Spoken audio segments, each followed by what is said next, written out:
Patient कल दिखे और कहा जा रहा है कि जो भी है उसमें कार्रवाई सख्त होगी। सर इधर भी नहीं ठीक है, अब तो ये सब तो जांच का विषय है ना। मान लीजिए कंप्लेन हुआ है, जो लोग किया गया है, देखिए हम लोग तो अपने, हमारे पास बहुमत था, सब जानते हैं हमारे पास बहुमत है भी, हम लोगों ने बहुमत सिद्ध किया है, बहुमत से ज़्यादा नंबर हमारे पास है।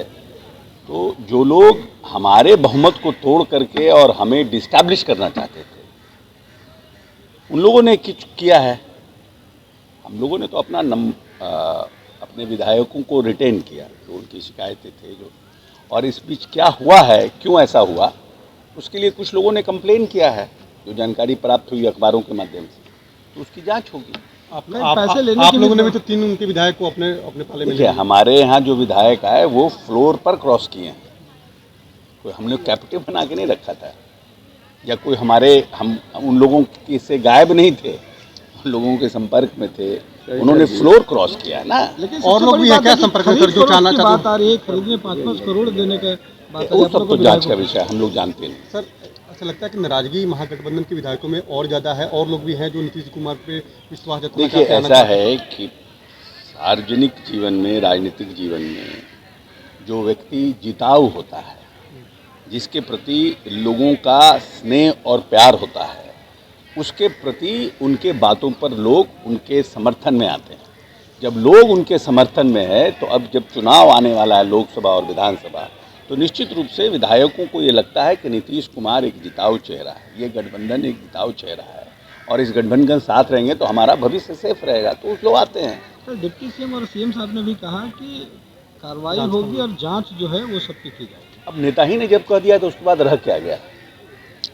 जब नेता ने खुद हाउस में कहा है ये बात, तो उनके ऊपर कहीं ना कहीं माननीय मुख्यमंत्री को कुछ जानकारी होगी, क्योंकि सभी मंत्रियों को तो जानकारी नहीं रहती है, तो माननीय मुख्यमंत्री को कोई जानकारी होगी, और उस जानकारी के बिना पर उन्होंने ये बयान दिया, तो जांच होगी। बीजेपी की ओर से नंदकिशोर यादव अध्यक्ष बनाए गए हैं, अध्यक्ष के उम्मीदवार बनाए गए हैं आज उन्होंने। तो नंदकिशोर यादव जी का लंबा संसदीय जीवन रहा है, और लंबे समय से उन्होंने कार्यपालिका के रूप में, मंत्री के रूप में भी उन्होंने भूमिका का निर्वहन किया है, और लंबे समय से बिहार विधानसभा के सदस्य रहे हैं। एक सीनियर सीजन्ड व्यक्ति हैं।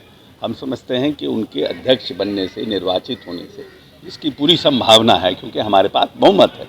एक स्वस्थ परंपरा की शुरुआत होगी, और एक नए तरीके से विधानसभा के सत्र को और विधानसभा को चलाने में उन्होंने अपनी महती भूमिका का निर्वहन करेंगे। आज नए सरकार का पहला बजट है सर, बजट को लेकर के क्या उम्मीदें और क्या कुछ नया खास? देखिए जो आर्थिक सर्वेक्षण कल पेश हुआ है, उस आर्थिक सर्वेक्षण से ये बात स्पष्ट रूप से पता चलता है कि बिहार की जो सरकार है वो आर्थिक रूप से सशक्त और मजबूत व्यवस्था के साथ आगे बढ़ रही है। हमारा ग्रोथ रेट भी आगे बढ़ा है, जिस ग्रोथ रेट की हम बात करते हैं कि हम विकसित रूप से आगे बढ़ सके, उस पर भी हमारा अच्छा है, 15.5% के आसपास क्या है हमारा। और जो हमारा मेन पैमाना है बजट का, जो हमारा मेन स्तंभ है, वो पूरी तरह से मजबूत है। और हम समझते हैं जो आज बजट भी आएगा वो लोक कल्याणकारी बजट के साथ, जो सरकार की 7 निश्चय 2 की जो घोषणा है, उस पर ताकत होगा।